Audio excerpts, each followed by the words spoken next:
చేసిన పరిచారకుడుగా, సేవకుడుగా పరిచయం చేస్తూ ఉంటాడు. మార్కు సువార్త 10వ అధ్యాయం 45వ వచనంలో, మనుష్య కుమారుడు పరిచారం చేయించుకున్నటకు రాలేదు కానీ పరిచారం చేయుటకును అనేకులకు ప్రతిగా విమోచన క్రయధనముగా తన ప్రాణమును ఇచ్చుటకును వచ్చాడు. మనుష్య కుమారుడు ప్రభువైన యేసు పరిచారం చేయించుకోవటానికి రాలేదట, ఆయన పరిచారం చేయుటకు వచ్చాడు. కాబట్టి మార్కు తన సువార్తలో ప్రభువైన యేసును పరిచయం చేసిన విధానం, ఈ పరిచయము లోకంలో అపార్థం చేయబడుతూ ఉంది. సేవకుడు అని లేదా పరిచారకుడు అని ప్రభువైన యేసును గూర్చిన గ్రంథ ప్రస్తావన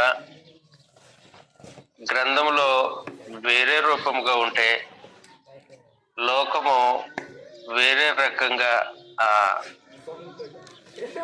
అపార్థం చేసుకుంటూ ఉన్నారు. వాస్తవానికి మార్కు ఈ సంగతులు ఈ విధంగా ప్రస్తావించట్లో గల కారణము, ప్రభువైన యేసు పరిచారం చేయటానికి వచ్చిన సేవకుడు అనేది అపోస్తలుల బోధ. అపోస్తల కార్యగ్రంథం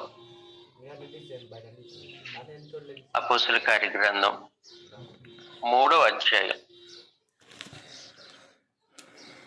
13వ వచనంలో పేతురు యోహానులు వారు చేసినటువంటి బోధలో 13వ వచనం, అబ్రహాము, ఇస్సాకు, యాకోబు అని వారి దేవుడు అనగా మన పితరుల దేవుడు తన సేవకుడైన యేసును మహిమపరిచి ఉన్నాడు. కాబట్టి వారు ప్రభువైన యేసును అపోస్తలుల బోధలో పరిచయం చేసిన విధానం. 26వ వచనంలో కూడా దేవుడు తన సేవకును పుట్టించి మీలో ప్రతి వాని దుష్టత్వమును మళ్లించుట వలన మిమ్మల్ని ఆశీర్వదించుటకు ఆయనను మొదట మీ యొద్దకు పంపినని చెప్పాడు. అలాగే 4వ అధ్యాయం 28వ వచనం,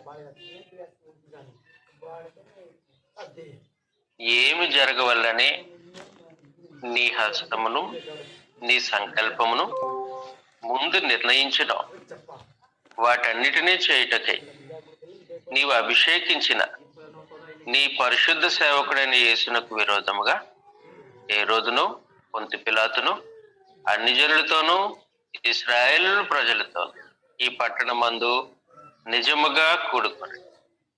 కాబట్టి నీ పరిశుద్ధ సేవకుడైన యేసు అని వారు చేస్తున్న ప్రార్థనలో ప్రస్తావించారు. 30వ వచనంలో కూడా రోగులను స్వస్థపరచుటకు నీ పరిశుద్ధ సేవకుడైన యేసు నామము ద్వారా సూచక క్రియలు మహత్కార్యములను చేయటం నీ చెయ్యి చాచి ఉండగా నీ దాసులు బహు ధైర్యముగా నీ వాక్యమును బోధించినట్లు అనుగ్రహించుము. కాబట్టి అపోస్తలుల బోధలో ప్రభువైన యేసు సేవకుడు. అపోస్తలులు ప్రకటించిన ప్రభువైన యేసుని మార్కు తన సువార్తలో పరిచయం చేస్తూ ఉన్నాడు. తన సువార్త ద్వారా లోకానికి తెలియజేస్తాం. కాబట్టి ప్రభువైన యేసు సేవకుడు అనేది అపోస్తలుల బోధ. అయితే సేవకుడు అని ఉపయోగించినటువంటి ఆ పదము ప్రభువైన యేసును పరిచారకుడు, సేవకుడు అని పిలిచినటువంటి విధానము మనం అర్థం చేసుకున్న సేవకుడు కాదు. మన మనసుకు తోచినటువంటి భావంతో చూడవలసిన సేవకుడు కాదు. సేవకుడు గురించి పరమదేవుడు ప్రవక్తల వచనాల్లో ముందుగానే తెలియజేస్తాడు. గ్రంథం చూపించిన ధోరణిలో ప్రభు అయిన యేసును పరిశుద్ధ సేవకునిగా చూడాల్సిన అవసరం ఉంది.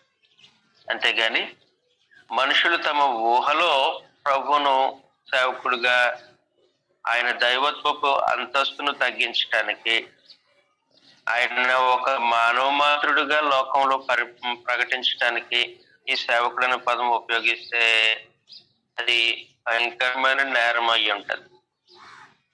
పరిశుద్ధైన దేవుడు, పరలోకపు దేవుడు తన పరిశుద్ధ సేవకుని గ్రంథంలో పరిచయం చేశారు. చదువుతాం మనము. యెషయా గ్రంథం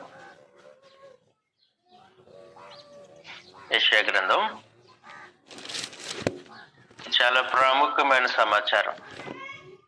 కారణం ఏంటంటే ఎఫెసీయులకు రాసినటువంటి పత్రిక 4:11 ప్రకారము మనము విశ్వాస విషయంలోను దేవుని కుమారుని గురించిన జ్ఞాన విషయంలోను ఏకత్వము పొందితేనే సంపూర్ణమైన పురుషులుగా ఆత్మ సంబంధమైన సంపూర్ణతను సాధించగలుగుతాం. అందువల్ల దేవుని కుమారుని గురించినటువంటి జ్ఞానం అవసరమై ఉంటుంది. ఆయన సేవకుడిగా గ్రంథం పరిచయం చేసిన పరమదేవుడు మనుషులకు పరిచయం చేసిన విధానం యెషయా గ్రంథం 42వ అధ్యాయం మొదటి నుంచి, ఇదిగో నేను ఆదుకొను నా సేవకుడు, నేను ఏర్పరచుకున్నవాడు, నా ప్రాణము నాకు ప్రియుడు. కాబట్టి దేవుడు ఏర్పాటు చేసుకున్నారు ఆయన్ను. ఆయన దేవునికి ప్రియమైనటువంటి వాడు. ఆయన దేవుని సేవ అని పరమదేవుడే ప్రభు అయిన యేసుని గురించి తెలియచేసినటువంటి సంగతి వాస్తవం. ఇది ప్రభువుని గురించినటువంటి ప్రవచనం.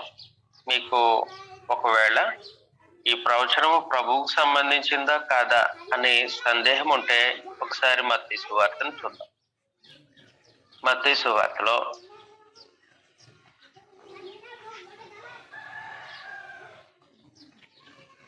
12వ అధ్యాయం, మత్తయి సువార్త 12వ అధ్యాయం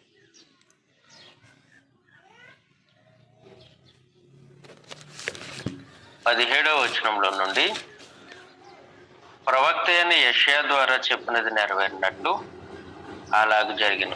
అదేమనగా, ఇదిగో ఈయన నా సేవకుడు, ఈయనను నేను ఏర్పరచుకొంటిని, ఈయన నా ప్రాణమునకు ఇష్టుడైన నా ప్రియుడు అని ప్రభు అయిన యేసుని గురించిన సందర్భంలో యెషయా 42వ అధ్యాయంలో చెప్పబడినటువంటి ప్రవచనాన్ని ఎత్తి చూపడం జరిగింది.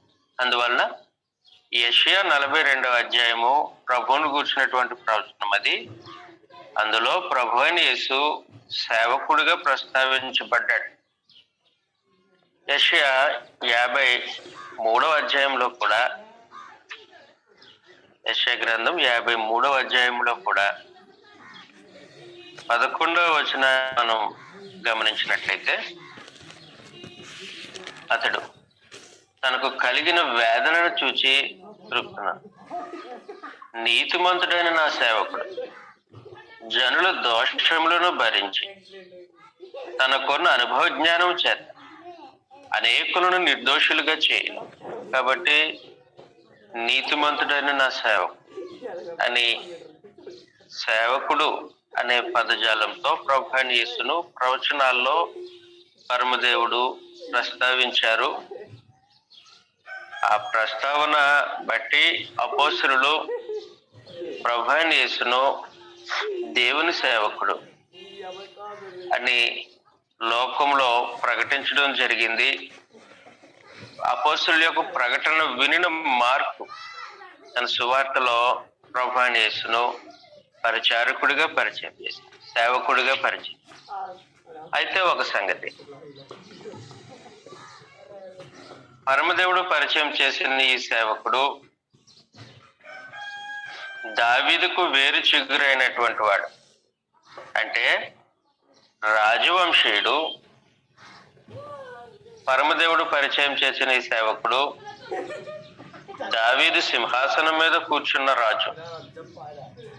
అందువలన పరిచయం చేయబడిన ఈ సేవకుడు రాజును సేవకుడుగా పరిచయం చేశారు.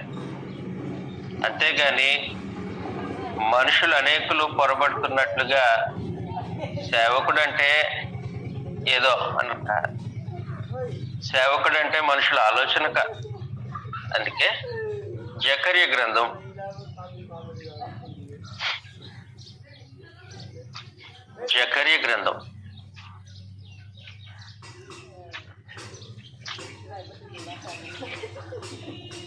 3వ అధ్యాయం, జకర్య గ్రంథం 3వ అధ్యాయం 8వ వచనంలో, ప్రధాన యాజకుడు అయిన యెహోషువ నీ ఎదుట కూర్చుండు, నీ సహకారులు సూచనగా ఉన్నారు. నీవును వారును నా మాట ఆలకించాలి అనగా, చిగురు అను నా సేవకుని నేను రప్పింపబోచున్నాను. ఎవరనంటే చిగురు అనేటువంటి ఆయన దేవుని సేవకుడు. ఆయన నేను రప్పించబోచున్నాను అని తెలియజేశాను. కాబట్టి సేవకుడు అని అంటే తక్కువ దృక్పథంతో చూసే వ్యక్తి అని కాదు. సేవకుడు అంటే ఆయన చిగురు, దావీదు వంశంలో పుట్టే రాజు. పరమదేవుడు దావీదుకు వాగ్దానం చేసినటువంటి దావీదు సంతానం, దేవుని కుమారుడు. చదువుతా ఇర్మియా గ్రంథం. ఎవరి గురించి చిగురు అని సేవకుడు అని పరమదేవుడు తెలియజేశారు? ఇర్మియా గ్రంథం 23వ అధ్యాయంలో, ఇర్మియా గ్రంథం 23వ అధ్యాయం 5వ వచనంలో,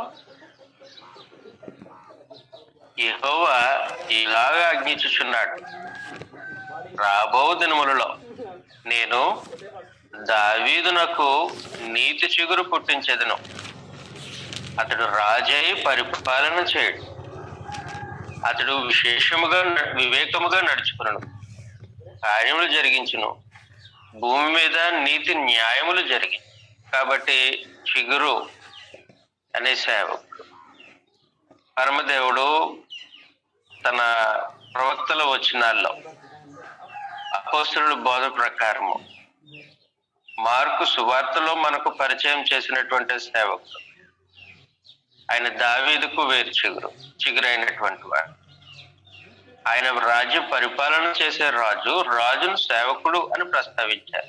సేవకుడుగా పరిచయం చేశాడు పరమ. అందువలన 33వ అధ్యాయంలో కూడా,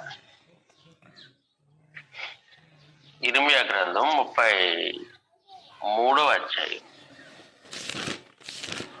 15వ వచనంలో కూడా ఈ ప్రస్తావనను మనం చూస్తాం. ఆ దినములలో, ఆ కాలం అందే నేను దావీదునకు నీతి చిగురు మొలిపించేది. అతడి భూమి మీద నీతి న్యాయములు అనుసరించి జరిగింది. కాబట్టి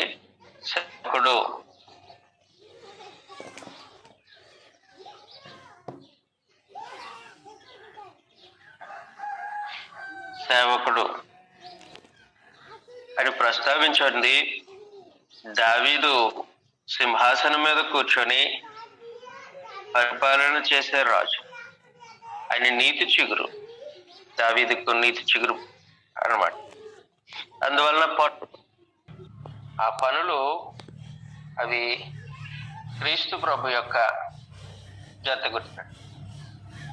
వచ్చినటువంటి సేవకుడు ఆయన చేస్తున్నటువంటి పనులు క్రీస్తు ప్రభు యొక్క అధికారాన్ని, ఆయన దైవత్వాన్ని, లేదా ఆయన మెస్సియా అనే సంగతిని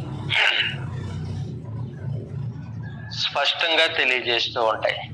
అందువల్ల సేవకునికి పరమదేవుడు నియమించినటువంటి పనులు, ఆయన వచ్చి చేస్తున్నటువంటి కార్యక్రమం మొదటిగా యెషయా గ్రంథంలోనే మనం చదువుతాం. యెషయా గ్రంథం 41వ అధ్యాయం 42వ అధ్యాయం మొదటి నుండి.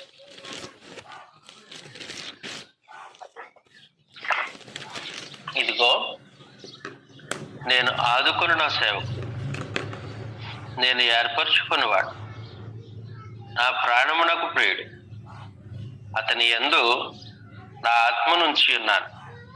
అతడు అన్యజనులకు న్యాయమును కనుపరచును. అతడు కేకలు వేయడు, అరవడు. అతని కంఠస్వరము వీధులలో వినబడనీయడు. నలిగిన రెల్లును అతడు విరువడు. మకమకలాడుచున్న జనపనార ఒత్తును ఆర్పడు. అతడు సత్యమును అనుసరించి న్యాయమును కనుపరచు. భూలోకమును న్యాయమును స్థాపించే వరకు అతడు మందగిలడు, నలుగుడు పడు. ద్వీపములు అతని బోధ కొరకు కనిపెడు. కాబట్టి ఆయన వచ్చిన సంగతి, ఆయన బోధించటానికి వచ్చాడు. సేవకుడుగా ఆయన బోధించటానికి వచ్చాడు. పరలోకపు దేవుని సందేశాన్ని మనుషులకు అందించటానికి ఆయన వచ్చాడు. అందువలన మనము యోహాను సువార్త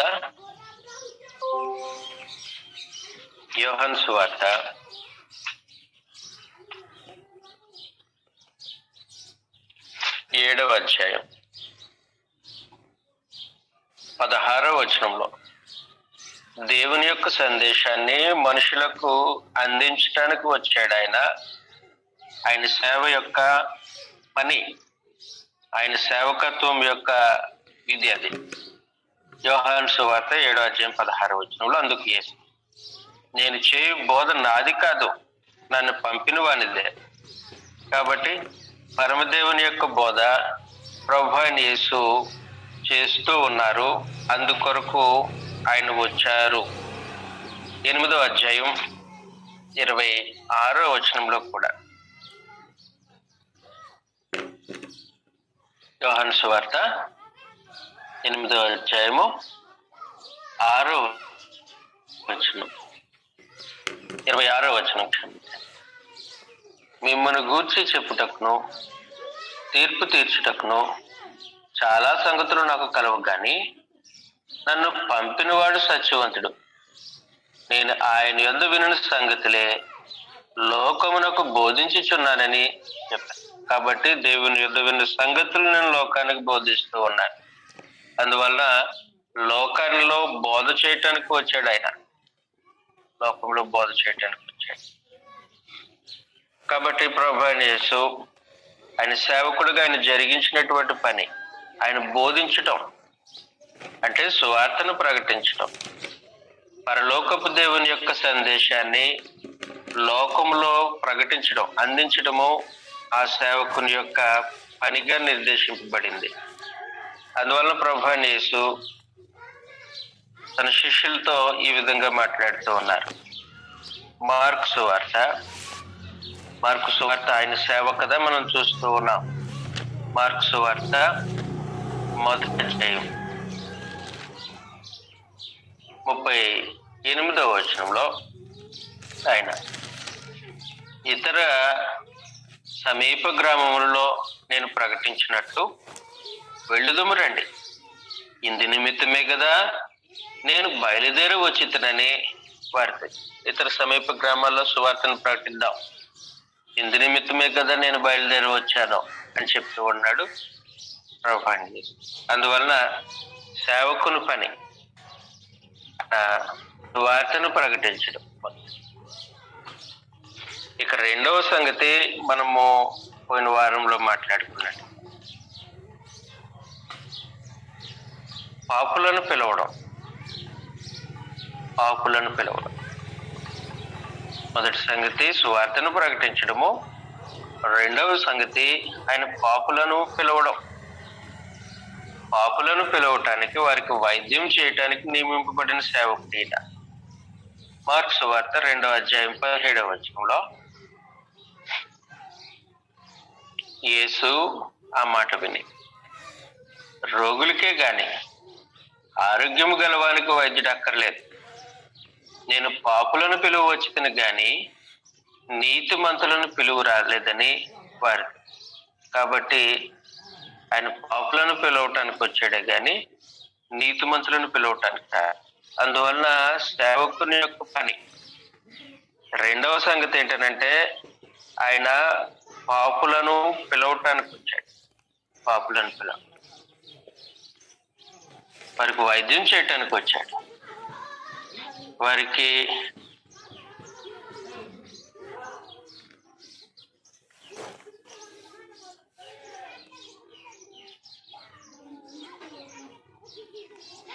వైద్యం చేయటానికి ఆయన వచ్చాడు.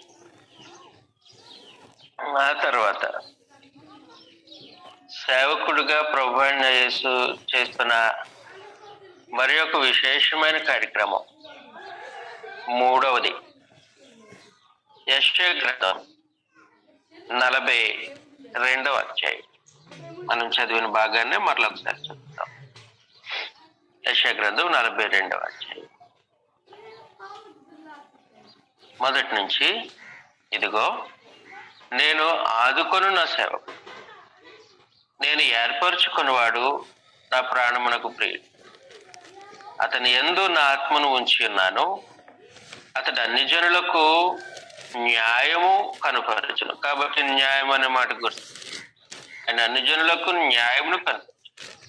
అతడు కేకలు వేయడు, అరవడు. అతని కంఠస్వరము వీధులలో వినబడినీయడు. నలిగిన రెల్లును అతడు విరవడు.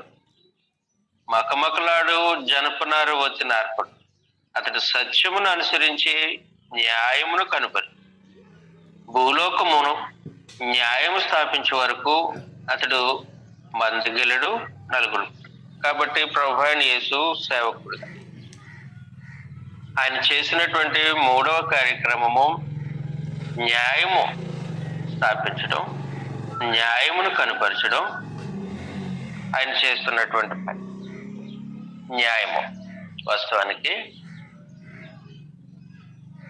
దేవుడు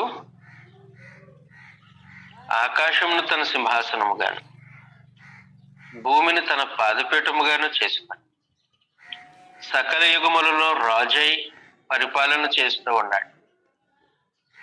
ఆయన తన సింహాసనం మీద ఆసీనుడై న్యాయమును జరిగించే దేవుడై ఉన్నాడు. కీర్తనల గ్రంథం 9వ అధ్యాయం 8వ వచనంలో దేవుడు తన సింహాసనాసీనుడై న్యాయ పరిపాలన చేస్తూ ఉన్నాడు. కీర్తనలు 9వ అధ్యాయం 7 నుంచి చదువుతాం. యెహోవా శాశ్వతముగా సింహాసనాసీనుడై ఉన్నాడు. న్యాయము తీర్చుటకు ఆయన తన సింహాసనమును స్థాపించి ఉన్నాడు. యెహోవా నీతిని బట్టి లోకమునకు తీర్పు తీర్చుట, యథార్థతను బట్టి ప్రజలకు న్యాయము తీర్చును. కాబట్టి ఆయన న్యాయమును స్థాపించటానికి సింహాసనాసీనుడు. సింహాసనాసీనుడైనటువంటి దేవుడు తన న్యాయమును స్థాపించటానికి ఆయన పరిపాలన చేస్తూ ఉంటే దేవుని యొక్క న్యాయమును కనుపరచటం, అదేవిధంగా భూలోకంలో దేవుని యొక్క న్యాయమును స్థాపించటానికి ప్రభువైన యేసు దేవుని సేవకుడుగా గ్రంథంలో పరిచయం చేయబడ్డాడు. పరలోకపు దేవుని సింహాసనం అది. ఆ సింహాసనములో పరమదేవుడు ఆసీనుడై ఉన్న కారణము న్యాయమును స్థాపించటం, న్యాయమును తీర్చుటకు. ఆయన సింహాసనాసీనుడై ఉన్నప్పుడు ఆ న్యాయం మనుషులకు కనబడలేదు. వాస్తవానికి దేవుని న్యాయం మనుషులకు అర్థం కాలేదు. కారణం ఏంటంటే దేవుని న్యాయం వెనక ఆయన నీతి ఉంటుంది. మనము 8వ వచనాన్ని చదువుతున్నప్పుడు కీర్తనల గ్రంథం 9వ అధ్యాయం 8వ వచనం చదివితే యెహోవా నీతిని బట్టి లోకమునకు తీర్పు తీర్చును, యథార్థతను బట్టి ప్రజలకు న్యాయం. కాబట్టి న్యాయము న్యాయము విధించట్లో, న్యాయమును స్థాపించట్లో దేవుని యొక్క వ్యక్తిత్వము కనపరచబడుతూ ఉంటుంది. ఆయన తన నీతిని బట్టి యథార్థతను బట్టి న్యాయము తీర్చే దేవుడై ఉన్నాడు. అందు నిమిత్తమైన సింహాసనాసీనుడై ఉన్నాడు. ఆయన సింహాసనాసీనుడై న్యాయము జరిగించడానికి ఆయన పరిపాలన చేస్తూ ఉంటే, రాజుగా ఆసీనుడై ఉంటే ఆయన న్యాయం అర్థం కాని లోకం. ఆయన నీతి, ఆయన యథార్థతను పట్టించుకొని జనం, భూమి మీద ఉన్న ప్రజలు, వాళ్ళు యూదులు కానివ్వండి, ధర్మశాస్త్రం పొందిన ఇశ్రాయేలీయుల జనాంగం 12 గోత్రాల వారు కానివ్వండి, లేదా ధర్మశాస్త్రముతో ఎలాంటి సంబంధం లేని అనుజనులు కానివ్వండి, ఎవరో కూడా దేవుని న్యాయమును పట్టించుకున్న మనుషులు కాదు. కానీ దేవుడు తాను సింహాసనాసీనుడైన న్యాయం జరిగించడానికి ఆయన వివరించుకున్నప్పుడు ఆ న్యాయము భూమి మీద స్థాపించబడాలి, అనుజనులకు న్యాయం కనుపరచబడాలి. ఆ సంగతిని జరిగించడానికి ప్రభువైన యేసు ఆయన శరీరధారిగా భూమి మీదకి వచ్చారు. దేవుని న్యాయము మన భూమి మీద స్థాపించడానికి పంపబడినటువంటి ఆయన దేవుని సేవకుడు, పరిచయం చేయబడ్డాడు గ్రంథంలో. అందువల్ల దేవుని సేవకుడు అని అంటే వేరే రకంగా ఆలోచన చేయనవసరం లే. ఆయన న్యాయమును కనుపరచడానికి వచ్చిన ఆయన. అందుకొరకే 42వ అధ్యాయము యెషయా గ్రంథం మనం చదివాం కదా. మరలా ఒకసారి చదువుతాం, తప్పేం లేదు. మొదటి నుంచి చదువుతాను. ఇదిగో నేను ఆదుకొను నా సేవకుడు, నేను ఏర్పరచుకునివాడు, నా ప్రాణమునకు ప్రియుడు, అతని యందు నా ఆత్మను ఉంచి ఉన్నాను. అతడు అన్ని జనులకు న్యాయమును కనపరచును. కాబట్టి అన్ని జనులకు న్యాయమును కనపరచాల్సిన అవసరం ఉంది. అతడు కేకలు వేయడు, అరవడు. తన కంఠస్వరము వీధిలో వినబడినీయడు. నలిగిన రెల్లును అతడు విరవడు. మకమకలాడుచున్న జనపనారు వచ్చినారు.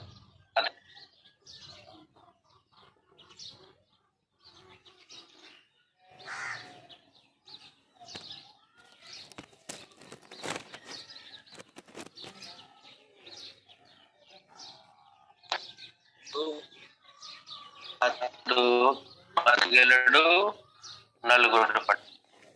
కాబట్టి భూలోకంలో న్యాయం స్థాపించడానికి ప్రభువైన యేసు సేవకుడిగా వచ్చాడు. సేవకుడనంటే దావీదు వేరు చిగురైన సింహాసనాసీనుడై ఏలేరాడు. అందువల్ల ఏం జరిగింది? యెషయా గ్రంథంలోనే 2వ అధ్యాయం 4వ వచనాన్ని మనం ఒకసారి చదివితే,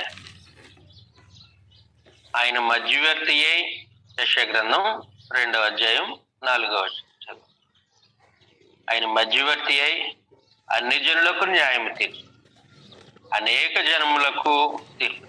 ఆయన ఏం చేస్తాడు అంటే మధ్యవర్తి అయి అన్ని జనులకు న్యాయం తీరుస్తూ ఉంటాడు. అలాగే 16వ అధ్యాయం 5వ వచనంలో,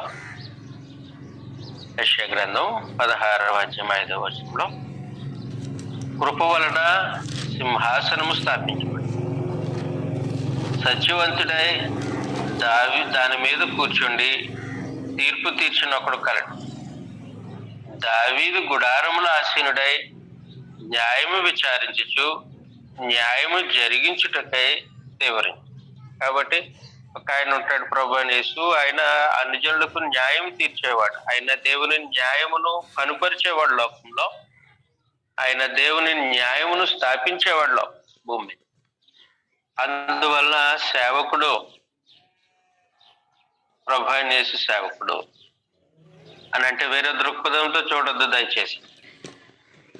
ప్రభువైన యేసు సేవకుడు అని పరమదేవుడు గ్రంథంలో ప్రస్తావించాడు. దేనికనంటే ఆయనకు కొన్ని బాధ్యతలు ఉన్నాయి, కొన్ని డ్యూటీస్ అప్పగింపబడ్డాయి. అందులో మొదటిగా పరలోకపు దేవుని సందేశం లోకంలోనికి అందించడం. 2వ సంగతి పాపులను పిలవడం. 3వ సంగతి దేవుని న్యాయము భూమి మీద స్థాపించడం. అన్ని జనులకు ఆయన న్యాయమును కనుపరచడం.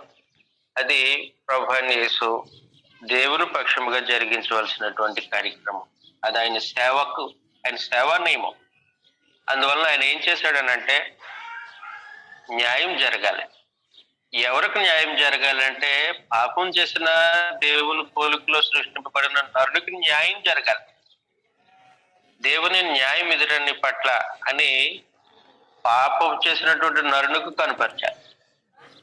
దేవుని న్యాయం ఇది. ఏంటి దేవుని న్యాయం? దేవుని న్యాయం ఎలాంటిదని అంటే అది దేవుని యథార్థతలో నుంచి కలిగినటువంటి న్యాయం. దేవుడు నీతి స్వరూపుడైనటువంటి దేవుడు యథార్థమైన రూపంలో ఆయన కనపరుస్తున్నటువంటి న్యాయం. ఏంటి ఆ న్యాయం? ఆ న్యాయం ఏంటనంటే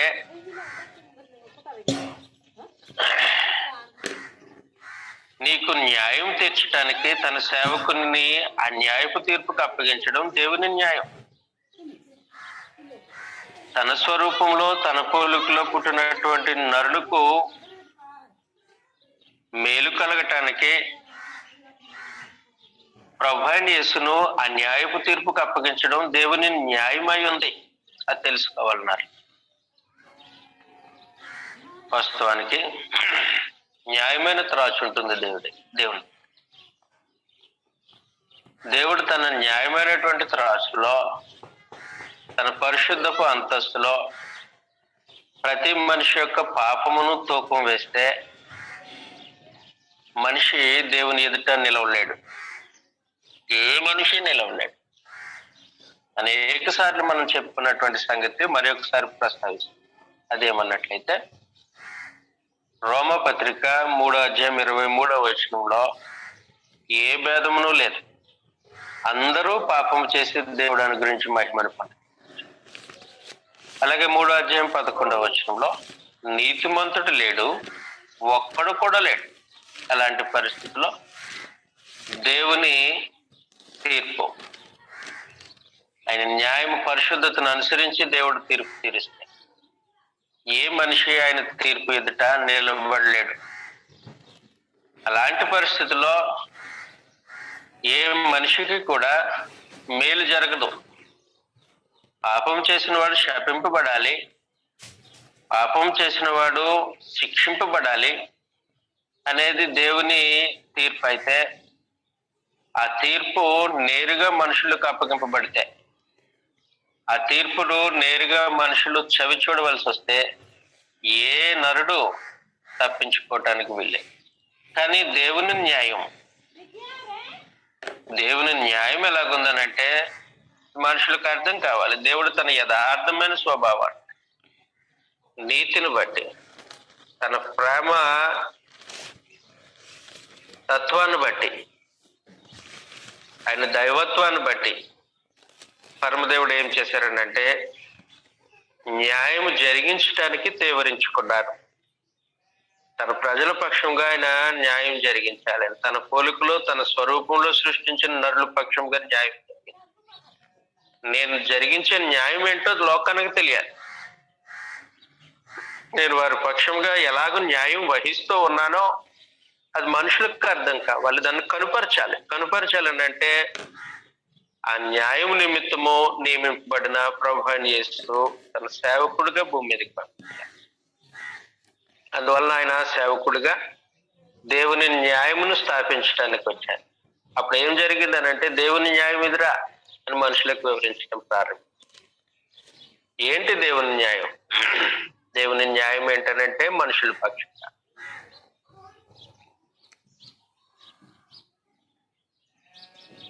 మీరు క్షేమం కొరకు తన మెస్సియను, తన కుమారును ఆయన్ని ప్రతిష్ఠ చేసి భూమి మీదకు పంపిన వాడిని ఆ న్యాయపు తీర్పుకు అప్పగించడం, అది దేవుని న్యాయమై ఉంది. చదువుతాం మన గ్రంథంలో యెషయా గ్రంథం 53వ అధ్యాయం. యెషయా గ్రంథం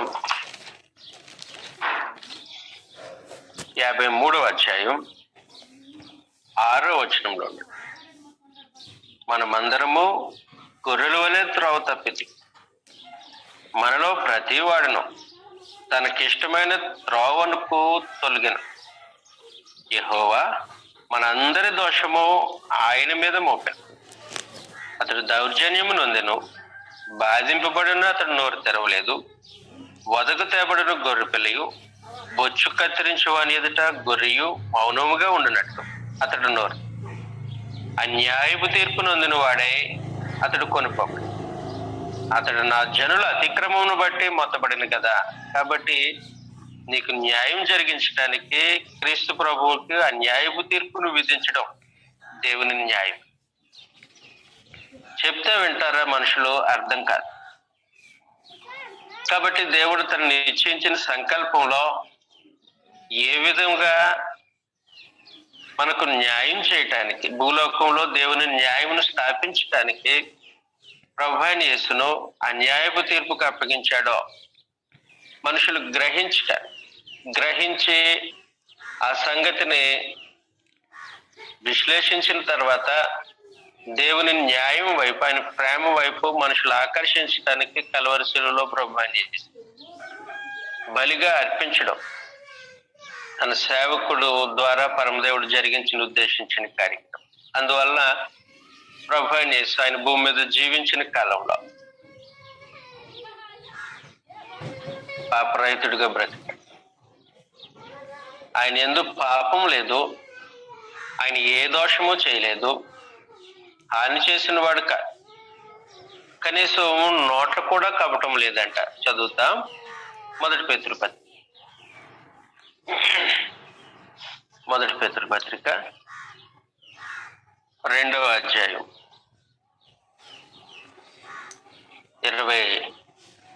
22వ వచనంలో నుండి ఆయన పాపము చేయలేదు, ఆయన నోటను ఏ కపటమును కనబడలేదు, ఆయన దూషింపబడి బదులు దూషింపలేదు, ఆయన శ్రమ పెట్టబడి బెదిరింపక న్యాయముగా తీర్పు తీర్చి దేవునికి తను తాను అప్పగించుకున్నాడు. కాబట్టి ఆయన పాపం చేయలేదు,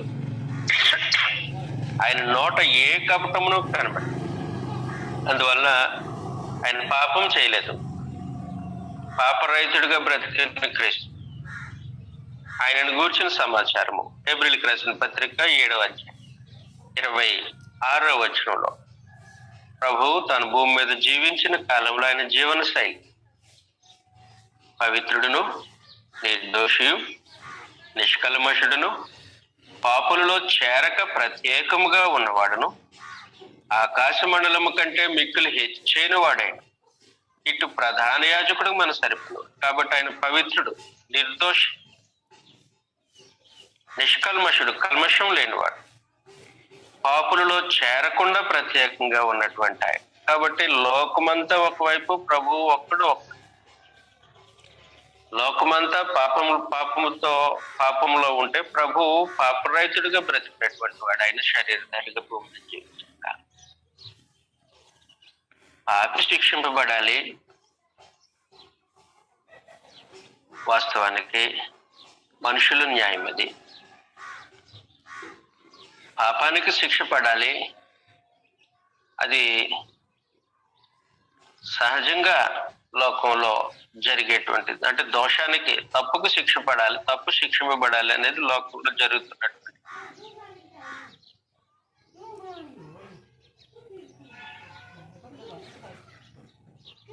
ఓకే అండి. తప్పుకు శిక్ష విధింపబడాలి, నేరస్తుడు శిక్షింపబడాలి అనేది లోకంలో ఉండేటువంటి న్యాయం. కానీ దేవుని న్యాయం ఎలాగుందనంటే నీతిమంతుడు శిక్షింపబడాలి, పాపరహితుడు శిక్షింపబడాలి. ఏంటి ఇదేం న్యాయం? ఈ న్యాయం దేనికనంటే పాపి రక్షింపబడడం కొరకు, నేరస్తుడికి క్షమాపణ కలగడం కొరకు. ఏం జరగాలనంటే పాపరహితుడు శిక్షింపబడాలి, నేరస్తుడు కానివాడు శిక్షింపబడాలి అనేది దేవుని న్యాయం. అందువల్ల ఏం జరిగింది? పాపం చేసినటువంటి నరుల కొరకు ప్రభువైన యేసు తను తాను బలిగాను అర్పణగాను అర్పించు. 2వ కొరింథీ పత్రిక 5వ అధ్యాయం 21వ వచనం. ఎందుకనగా మనం ఆయన యందు దేవుని నీతి అగునట్లు పాపమెరుగని ఆయనను మన కోసము పాపముగా చేశారు. కాబట్టి పాపరహితుడిగా బ్రతికిన క్రీస్తు ప్రభు మన కొరకు పాపముగా చేయు. ఇది దేవుని న్యాయమై ఉంది. ఈ న్యాయం స్థాపించాలి భూమి మీద సువార్త. అన్ని జనులకు ఇది దేవుని న్యాయం ఇది అని కనుపరచాలి. కనుపరచడం అంటే డిమాన్స్ట్రేట్ చేయడం, తెలియచేయడం, ప్రకటించడం ఇదన్నా. కాబట్టి న్యాయమును కనుపరచడానికి వచ్చినటువంటి సేవ ప్రభాని, న్యాయమును స్థాపించడానికి వచ్చినటువంటి సేవ ప్రభాని. ఎవరి న్యాయం? దేవుని న్యాయం. దేవుడు సింహాసనాసీనుడై తన యథార్థతను బట్టి నీతిని బట్టి న్యాయము జరిగించడానికని తేవరించుకుంటే ఆయన న్యాయము మనుషుల పక్షంగా ఎలాగుంది అని అంటే, వారిని ప్రేమించిన దేవుడు నరులను తన పోలికలో తన స్వరూపంలో సృష్టించిన దేవుడు జగత్తు పునాది వేయబడక మునికే వారి కొరకు ప్రభువుని యేసుని నియమించిన దేవుడు వారి పక్షముగా న్యాయమును జరిగించడానికి పాపరహితుడిగా బ్రతికిన క్రీస్తు ప్రభువును పాపిగా సిలువెత్తించాడు. మనుషుల యొక్క పాపములను ఆయన మీద మోపి సిలువలో పాపములకు శిక్ష విధించడం, ఆయన యందు విశ్వాసం ఉంచిన వారిని ఆ శిక్ష నుండి తప్పించడం, అది దేవుని న్యాయమై ఉంది. దాన్ని కనుపరచడానికి వచ్చిన ప్రభు, దానిని స్థాపించడానికి వచ్చినటువంటి సేవకుడు ప్రభు. అందువలన సేవకుడు అని గ్రంథంలో పరమదేవుడు తన ప్రవచన వాక్యాల్లో కానీ అపోస్తలుల బోధలో కానీ తెలియచేసినటువంటి సంగతి ఇది. ఇంకొక రకంగా లేదు. అందువలన ఆయన న్యాయమును జరిగించడానికి వచ్చినటువంటి ఆయన సేవ. ఆయన ప్రజల యొక్క దోషములను భరించడానికి వచ్చినటువంటి సేవ. యెషయా గ్రంథంలో మనం చదివాం కదా. యెషయా గ్రంథం 53వ అధ్యాయం 11వ వచనంలో అతడు తనకు కలిగిన వేదన చూచి నీతిమంతుడైన నా సేవకుడు జనుల దోషములు భరించి తనకున్న అనుభవ జ్ఞానము చేత అనేకులను నిర్దోషులుగా చేయను. కాబట్టి నీతిమంతుడైన నా సేవకుడు ఏం చేస్తాడంటే జనుల దోషములు భరించి, జనుల దోషములను భరించడానికి వచ్చినటువంటి వాడే. అందువల్ల సేవకుడు అంటే గ్రంథం తెలియజేసినటువంటి సమాచారం. సేవకుడు అని అంటే మనుషులు మాట్లాడుతున్నట్టుగా పనోడో పురుగోడో అని కాదు. విలువ లేనివాడో, లేదంటే అధికారం లేనివాడో, లేకపోతే ఇంకొకటి అని కాదు. గ్రంథం ప్రభువుని యేసును సేవకుడని పరిచయం చేయడం, అపోస్తలులు తన బోధలో దేవుని యొక్క పరిశుద్ధ సేవకుడని ప్రభువుని యేసును ప్రస్తావించడం వెనుక గ్రంథంలో దాగిన సమాచారం. ఇంకా సంగతులు ఉన్నాయి. మనము ఒక 5 నిమిషాలు బ్రేక్ తీసుకున్న తర్వాత సేవకుడని ప్రస్తావన వెనుక పరమదేవుని యొక్క ఉద్దేశం ఏమై ఉన్నదో, ప్రభువుని యేసు యొక్క పనులు ఇంకా ఏమున్నాయో మనము వరుస క్రమంలో ఆలోచించాలి. ఇప్పుడు 3 సంగతులు ఆలోచించాలి. మొదటిది, సేవకుడు సువార్తను ప్రకటించడం, పరమదేవుని యొక్క సందేశాన్ని లోకానికి అప్పగించడానికి సేవకుడిగా ఆయన మొదటిగా. రెండవది, పాపులను పిలవటానికి. మూడవది, న్యాయం జరిగించటానికి. న్యాయం అని అంటే అది దేవుని న్యాయం. ఇప్పటివరకు మనం మాట్లాడుకున్నట్టు పాపం చేసింది మనమైతే మనల్ని తప్పించి ఆ స్థానంలో ప్రభువుని యేసును ఆ న్యాయపు తీర్పుగా అప్పగించడం దేవుని న్యాయమై. దాని వెనుక దేవుని యథార్థత, నీతి, ప్రేమ దాకా పరిశుద్ధుడైన దేవుడు జరిగించిన కార్యం. అది దేవుని న్యాయమై. దానిని స్థాపించడానికి, దానిని మనుషులకు కనుపరచడానికి ప్రభువుని యేసు సేవకుడుగా బాధ్యత వహించాడు. ఈ 3 సంగతులు ఆలోచన చేసాం. 6వ అధ్యాయం 12వ వచనంలో నుండి, అతనితో ఇట్లనము, సైన్యములకు అధిపతి యెహోవా సెలవిచ్చినదేమని, చిగురు అని ఒకడు కలడు. ఈ చిగురు గురించి మనం ఆల్రెడీ ప్రస్తావించాం. ఆయన దావీదుకు వేరు చిగురు, దావీదుకు వేరు చిగురు. చిగురు అని ఒకడు కలడు. అతడు తన స్థలములో నుండి చిగుర్చుండు. అతడే యెహోవా ఆలయమును కట్టు, అతడే యెహోవా ఆలయమును కట్టును. అతడు ఘనత వహించి సింహాసనాసీనుడై ఏలును. సింహాసనాసీనుడైన అతడు యాజకత్వం చేయగా ఆ ఇద్దరికి సమాధానకరమైన యోచనలు కలుగుతాడు. కాబట్టి ఆయనే ఆలయం కడతాడు అని చెప్పాడు. పరమదేవుడు గ్రంథంలో ముందుగా తెలియచేశారు ఆయన ఆలయం కడతాడు. అందువలన ప్రభువైన యేసు తన సేవకుడుగా, పరిశుద్ధ సేవకుడుగా ఆయన జరిగించే కార్యక్రమము దేవుని ఆలయమును కట్టేది. పరమదేవుడు ముందుగానే మెస్సీని గూర్చిన వాగ్దానం తన భక్తుడైన దావీదుకు అనుగ్రహించినప్పుడు,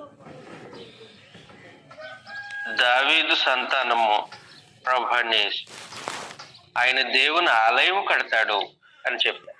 చదువుతాం మనము 2 సమూయేలు గ్రంథం, 2 సమూయేలు గ్రంథం 7వ అధ్యాయం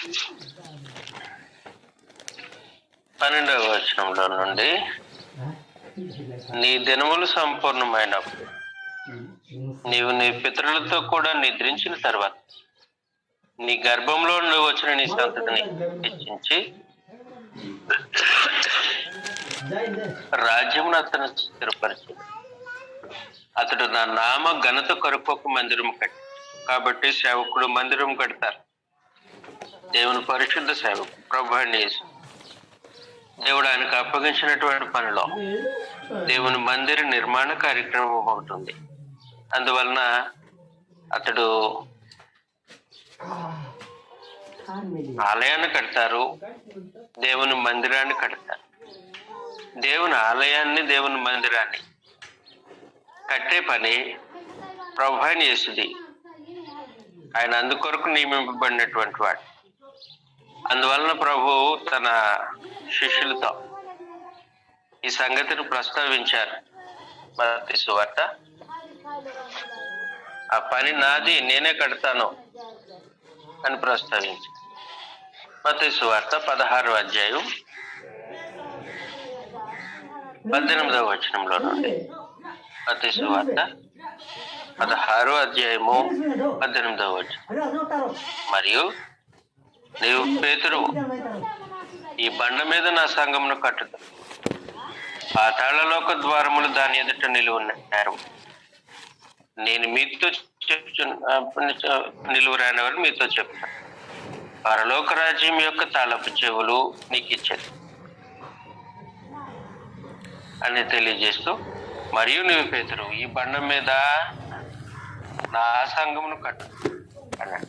కాబట్టి ప్రభు యొక్క సంఘము, దేవుని ఆలయము, దేవుని జీవము కలిగిన దేవుని మందిరము, ఆ మందిర నిర్మాణ పని జరిగించడానికి వచ్చినటువంటి వాడు ప్రభువైన యేసు. ఆయన సేవకుడై ఉన్నాడు.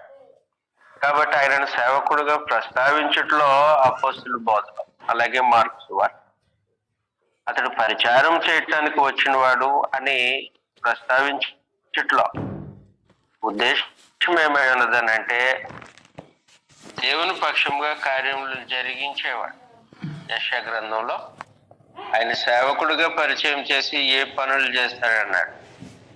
జకర్యా గ్రంథంలో ప్రభువైన యేసును సేవకుడిగా ప్రస్తావించి ఏ పనులు చేస్తాడన్నాడు. ఆ పనులు చేయటానికి వచ్చినటువంటి, అంతేగాని వేరే రకంగా అపార్థం చేసుకోవటానికి తావులేదు. అందువల్ల ఏం జరిగింది, అతడు తీవ్రించుకొని దేవుని ఆలయమును కట్టడానికి వచ్చినటువంటి వాడు. దేవుని ఆలయం అంటే తెలుసు కదా, ప్రత్యేకించి వివరించట్లేదు. సంఘమే దేవుని మందిరము. కావాలనంటే సంగతిని చూస్తాం. 1 తిమోతి పత్రిక 3వ అధ్యాయం మొదటి తిమోతి పత్రిక 3వ అధ్యాయం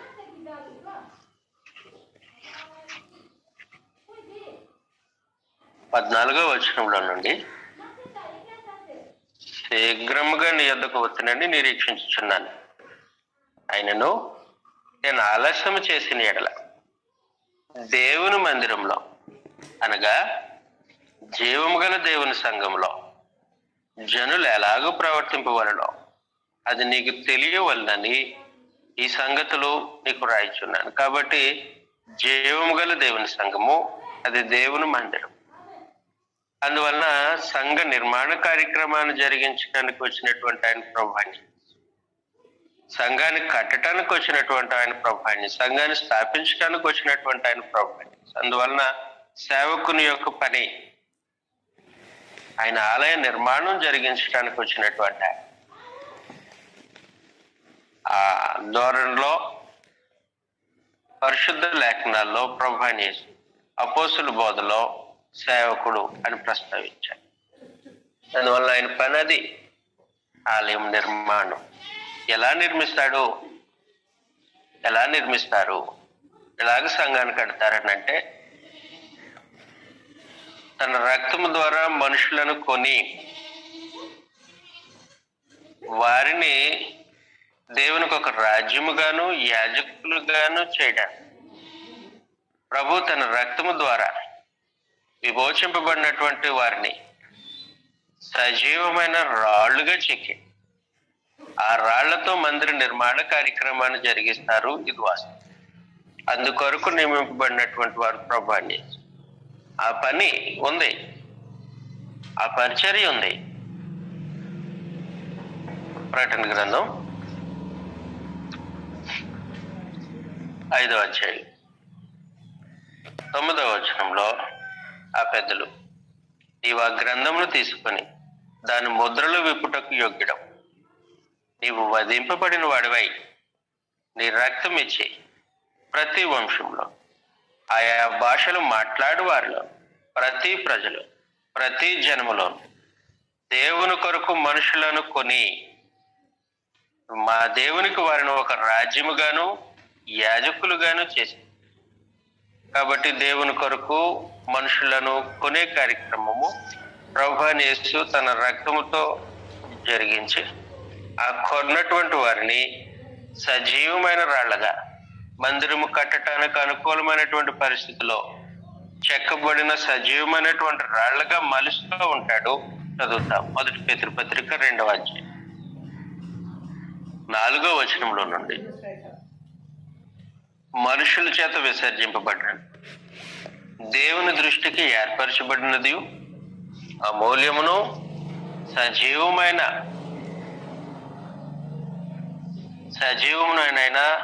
రాయగు ప్రభునద్దకు వచ్చిన వారి యేసుక్రీస్తు ద్వారా దేవునికి అనుకూలమైన ఆత్మ సంబంధమైన బలులు అర్పించు పరిశుద్ధ యాజకులుగా ఉండునట్లు మీరును సజీవమైన రాళ్ల వలె నుండి ఆత్మ సంబంధమైన మందిరముగా కట్టబడుచున్నారు.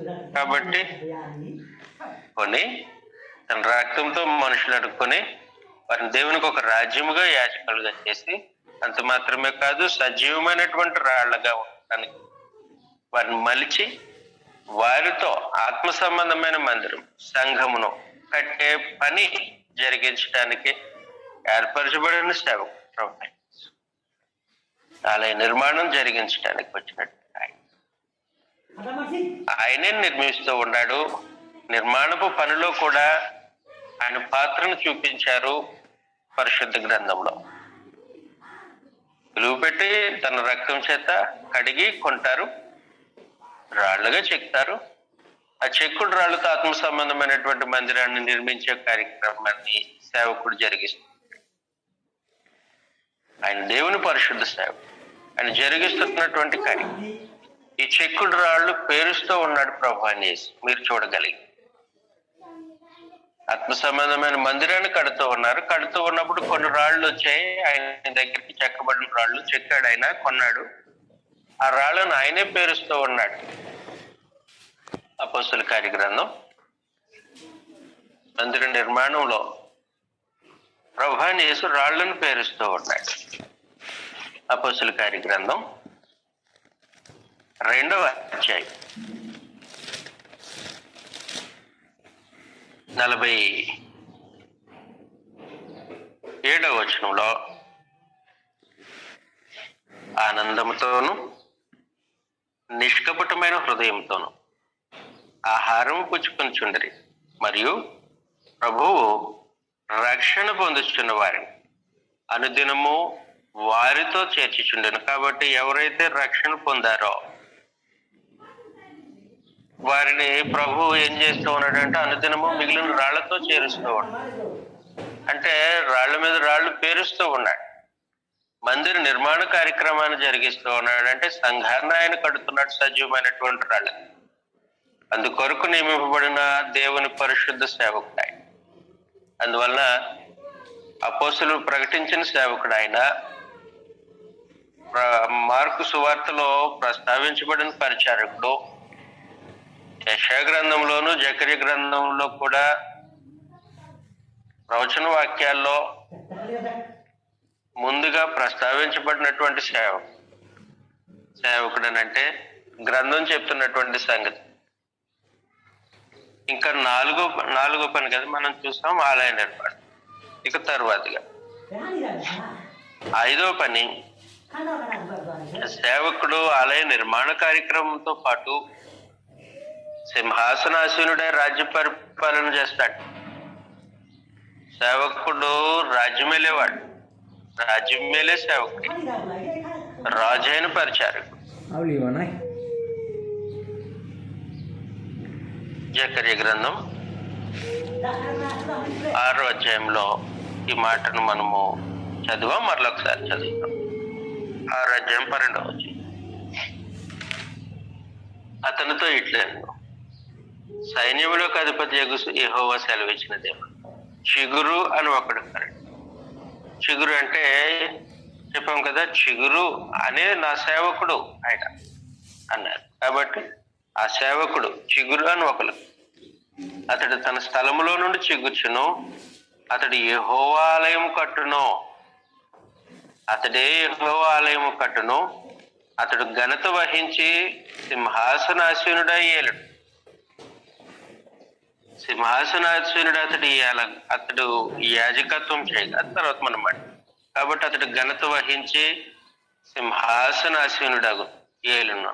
కాబట్టి సేవకుడు ఘనత వహించి సింహాసనాసీనుడై ఏలుబడి చేసేవాడు.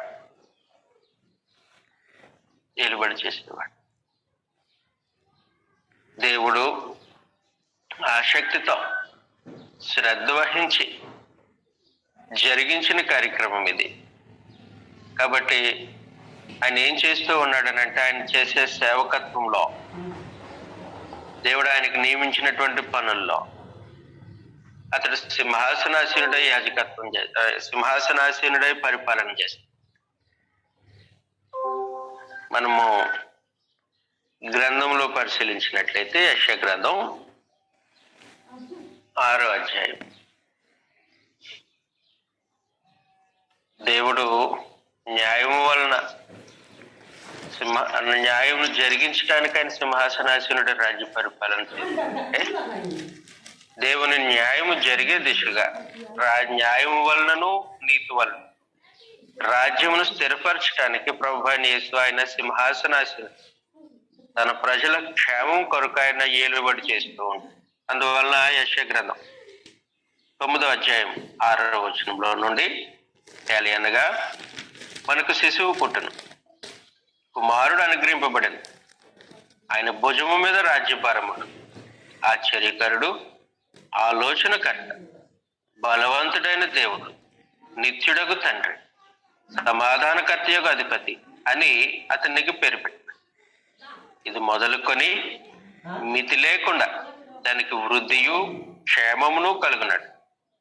సర్వకాలము దావీదు సింహాసనమును రాజ్యమును నియమించు. కాబట్టి అతడు సింహాసనాసనుడే పరిపాలన చేయటానికి సర్వకాలము దేవుడు దావీదు సింహాసనాన్ని నియమించి రాజ్యమును నియమించి న్యాయము వలనను నీతి వలనను రాజ్యము స్థిరపరచుటకు అతడు సింహాసనాసీనుడై రాజ్య పరిపాలన చేయను. కాబట్టి సేవకుడు సింహాసనాసీనుడై రాజ్య పరిపాలన చేయటానికి నియమింపబడినటువంటి సేవకుడు ప్రభువా. సైన్యములకు అధిపతియగు యెహోవా ఆసక్తి కలిగి దీనిని నెరవేర్చు. అందువలన ఆయన సింహాసనాసీనుడై రాజ్య పరిపాలన చేస్తాడు. సేవకుడిగా ఆయన చేసేటువంటి పనుల్లో 5వది అతడి సింహాసనాసీనుడై రాజ్య పరిపాలన. కాబట్టి సింహాసనాసీనుడై రాజ్య పరిపాలన చేయటానికి దేవుడు ఏం చేశారనంటే ఆయనను మృతుల్లో నుండి లేపి తన కుడిపార్శ్వమునకు హెచ్చించుకొని పరలోకపు ఆ అంచు నుంచి పాతాళపు దిగువ అంచు వరకు సర్వాధికారాన్ని ప్రభువైన యేసుకు అప్పగించి సింహాసనాసీనునిగా ఆయనను కూర్చుండబెట్టిన సంగతి వాస్తవం. అందువలన ప్రభువైన యేసు దేవుని పక్షంగా సింహాసనాసీనుడై ఏర్పడటానికి నియమింపబడినటువంటి సేవ. తెలిసిన సంగతే, క్రొత్త విషయం ఏం కాదు. మత్తయి సువార్త 28:18 ప్రభువైన యేసు ఆయన మృత్యుంజయుడై లేచిన తర్వాత ప్రభువైన యేసుని గురించి పరమదేవుడు ఆయనను గురించి పరమదేవుడు ఆయనను హెచ్చించిన విధానం గురించి ప్రభు తన శిష్యులతో ప్రస్తావిస్తూ ఉన్నారు ఈ విధంగా. మత్తయి సువార్త 28 అయితే యేసు వారి యొద్దకు వచ్చి పరలోకమందును భూమి మీదను నాకు సర్వాధికారం ఇవ్వబడి ఉన్నది అంటే, కాబట్టి పరలోకమందు భూమి మీద సర్వాధికారము పొంది దేవుని కుడిపార్శ్వమున ఆసీనుడై పరలోకపు ఆ అంచు నుంచి పాతాళపు దిగువ అంచు వరకు తన అధికారాన్ని చలామణి చేస్తున్నటువంటి రాజు దేవుని పరిశుద్ధ సేవ. అందువలన ఏం జరిగిందనంటే ఆయన పరలోకమునకు ఆరోహణమైనప్పుడు సంగతి దానియేలు గ్రంథం 7:14 దానియేలు గ్రంథం 7:14 13 నుంచి చదువుతాం.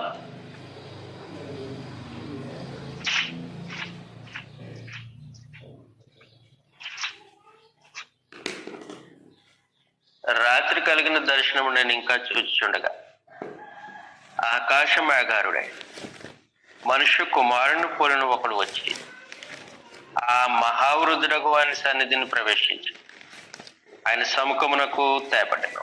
కాబట్టి ప్రభువైన యేసు పునరుద్ధరణ లేచిన తర్వాత 40 దినాలు ఆయన తాను సజీవునిగా కనుపరుచుకున్న తర్వాత అనేక రుజువులతో ఆయన కనుపరుచుకున్న తర్వాత ఒలీవల కొండ నుండి ఆయన పరమునకు ఆరోహణమైన సంగతి మనకు తెలుసు. ఆరోహణమైన వాడు నేరుగా దేవుని సముఖానికి వచ్చారు. వచ్చిన తర్వాత సకల జనులను రాష్ట్రములు ఆయా భాషను మాట్లాడు వారిను ఆయనను సేవించినట్టు ప్రభుత్వము మహిమ ఆధిపత్యము ఆయనకి ఇవ్వదు. ఆయన ప్రభుత్వము శాశ్వతమైనది, అది ఎన్నటికీ తొలగిపోదు. ఆయన రాజ్యము ఎప్పుడునూ లయము కాదు. కాబట్టి శాశ్వతమైన రాజ్యంలో శాశ్వతమైనటువంటి రాజుగా సకల జనులను, భూమి మీద ఉన్న సకల జనులు, రాష్ట్రంలో ఆయా భాషలు మాట్లాడు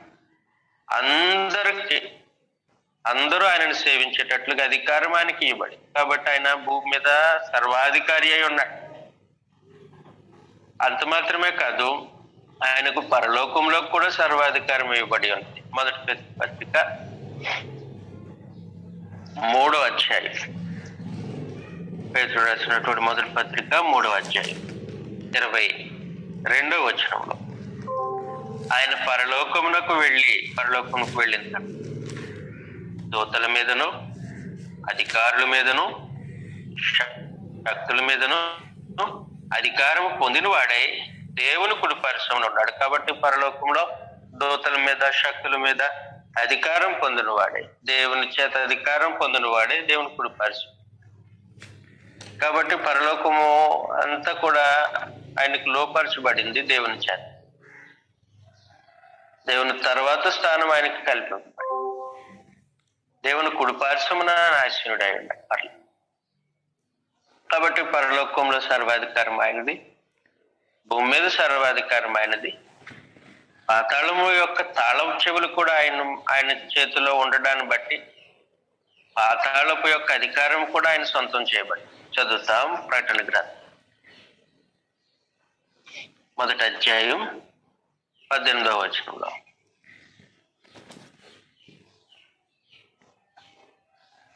నేను మొదటి వాడను, కడపటి వాడను, జీవించి వాడను, మృతుడినైతిని గాని ఇదిగో యుగ యుగములు సజీవునై ఉన్నాను, మరియు మరణము యొక్కయు పాతాళ లోకము యొక్కయు తాళపు చెవులు నా స్వాధీనంలో ఉన్నవి అని చెప్పడం బట్టి పాతాళం పైన ఆయన అధికారి అయి ఉన్నాడు. తాళపు చెవులు అధికారాన్ని సూచిస్తాయి. కాబట్టి పాతాళము కూడా నా అధికారం క్రింద ఉంది. అందువల్ల పరలోకపు ఉన్నత అంతస్తు దగ్గర నుండి, ఆ అంచు నుండి పాతాళం యొక్క దిగువ అంచు వరకు ఆయనదే అధికారం. దేవుడు ఆయనకు సర్వాధికారం అనుగ్రహించి ఉన్నాడు. అలాగ అనుగ్రహించబడిన తర్వాత న్యాయం వలనను నీతి వలనను దేవుని రాజ్యము సంఘమును స్థిరపరిచాడు. ఆయన సంఘమునకు శిరస్సుగా ఉండి ఏలుబడి చేస్తూ ఉన్నాడు. దేవుడు ఆసక్తితో జరిగించిన కార్యక్రమం. అందువల్ల సేవకుడు, ఆయన రాజు, దావీదు సింహాసనం మీద కూర్చున్నటువంటి రాజు, దేవుని చేత అధికారం పొందినటువంటి రాజు, పరలోకపు అంచు నుండి పాతాళపు దిగువ అంచు వరకు అధికారాన్ని చలామణి చేస్తున్నటువంటి రాజు. ఆయన సజీవులకు మృతులకు న్యాయాధిపతి. ఆయన భూపతులకు కూడా అధిపతే. అలాంటి ఆయన. కాబట్టి గ్రంథము దావీదు వేరు చిగురైన సేవకుడిగా ప్రభువుని యేసును పరిచయం చేసినప్పుడు ప్రవచన వాక్యాల్లో ఆ సేవకుని యొక్క విలువ, సేవకుని యొక్క పనులు ఇవి అని చెప్పి. కాబట్టి ఆయన పరిచారం చేయించుకోవటానికి రాలే, పరిచారం చేయటానికి వచ్చాడు. సేవకుడుగా వచ్చాడు. ఈ పనులు నిర్వర్తించడానికి ఆయన వచ్చాడు. సింహాసనాసీనుడై రాజ్య పరిపాలన చేయటానికి ఆయన, దానికి సంబంధించినటువంటి సంగతులను జరిగించడానికి ఆయన వచ్చాడు. అందువల్ల మార్కు సువార్తలో ప్రభువైన యేసు పరిచారం చేయించుకోవటానికి రాలేదు, కానీ పరిచారం చేయటానికి వచ్చాడు.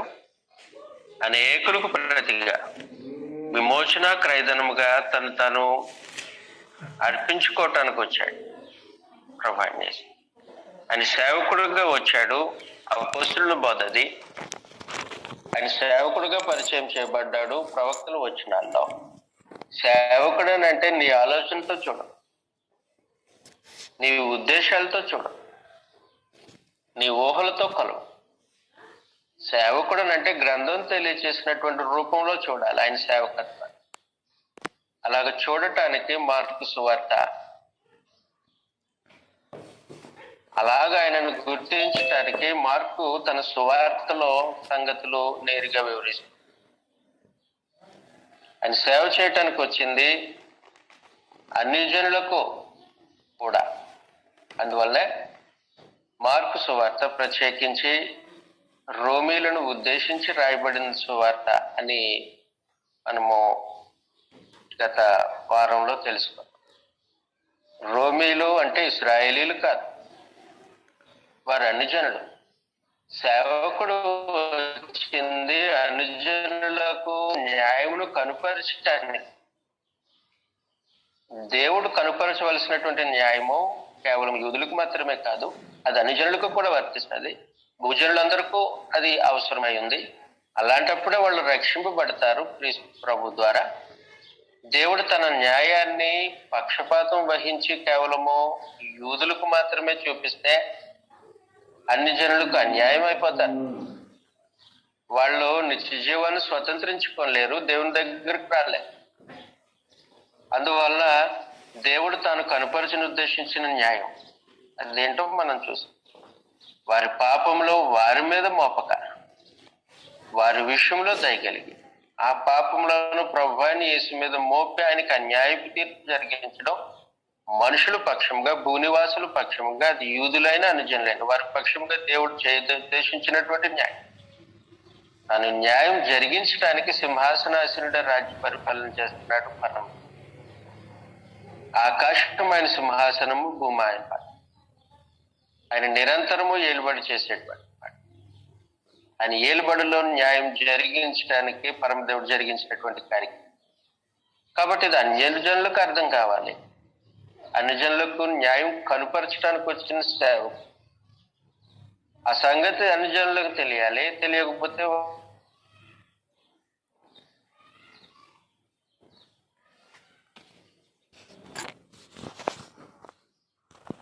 వారికి మేలు జరగదు. కాబట్టి మార్కు తన ప్రభువుని యేసును పరిచారకుడిగా చూస్తూ ఈ పరిచర్య యూదులకు మాత్రమే కాదు, రోమీలను మీకు కూడా అనే వాయిస్ను వినిపిస్తూ ఉంటాడు మార్కు తన సువార్త. అందువల్ల ప్రభువుని యేసు యొక్క సేవకుడు కేవలం యూదులకు కాదు, అన్ని జనులకు కూడా, సమస్త మానవాళికి ఆయన పరిచారం చేయడానికి వచ్చాడు. ఆయన పరిచారంలో, ఆయన పరిచారం చేసిన ఆయన సేవకత్వంలో ఇవి జరిగించిన కార్యక్రమం. మొదటిది సువార్తను ప్రకటించు, పరమదేవుని యొక్క సందేశాన్ని మనుషులకు అప్పగించు. రెండవ సంగతి పాపులను పిలవటానికి వచ్చాడు. ఆయన నీతిమంతులను పిలవటానికి, పాపులను పిలవటానికి. మూడవ సంగతి దేవుని న్యాయమును కనపరచడానికి వచ్చాడు. భూమి మీద దేవుని నీతిని స్థాపించి దేవుని న్యాయాన్ని కనపరచు. నాలుగో సంగతి ఆలయ నిర్మాణం జరిగించడానికి ఆయన. ఐదవది సింహాసనాసనుడై రాజ్య పరిపాలన చేయటానికి. ఆరవది జనుల దోషములను భరించడానికి వచ్చినటువంటి సేవకుడు. యెషయా గ్రంథం మనం చదివాం కదా, 53:11. జనుల దోషమును భరించడానికి వచ్చినటువంటి సేవ. ఇక ఏడవది ఆయన యాజకత్వం చేయటానికి నియమింపబడినటువంటి సేవ. ఆయన పరలోకమునకు ఆరోహణమైన తర్వాత రాజరికంతో పాటు యాజకత్వం అనుగ్రహం, సింహాసనంతో పాటు ధూపార్తి కూడా చేతికి ఇవ్వబడి ఆయన యాజకత్వం జరిగించడానికి నియమింపబడినటువంటి వాడు. అందువల్ల ప్రభువుని యేసు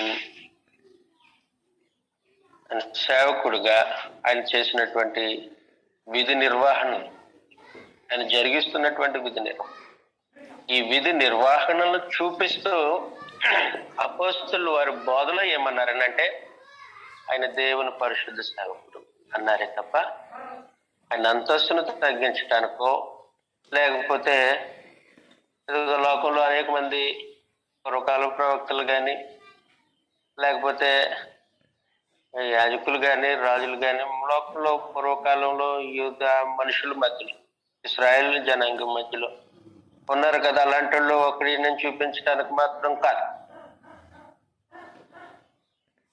అలా చూపించడానికి కాదు. సేవకుడు అనే పదం యొక్క అర్థం ఇది, గ్రంథం చెప్పినటువంటి. అందువల్ల చాలా జాగ్రత్తగా సంగతులు గమనించి వాటిని మనస్కరించుకొని ప్రభు అయిన యేసును కూర్చున్నటువంటి జ్ఞానం అది మనం సంపూర్ణులుగా మన వ్యక్తిత్వంలో ఎదగటానికి అనుకూలపడుతుంది. కాబట్టి దేవుడి నియామకం అది.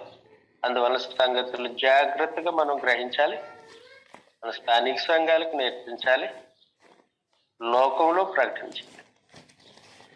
ఆ రకంగా ప్రకటించేయటానికి దేవుని చేత సువార్థికులుగా ఆయన పక్షంగా పోరాడటానికి ఏర్పరచబడిన వారు. అందువల్ల పని జాగ్రత్తగా నిర్వర్తించాలని నేను హెచ్చరించుకుంటూ మీకు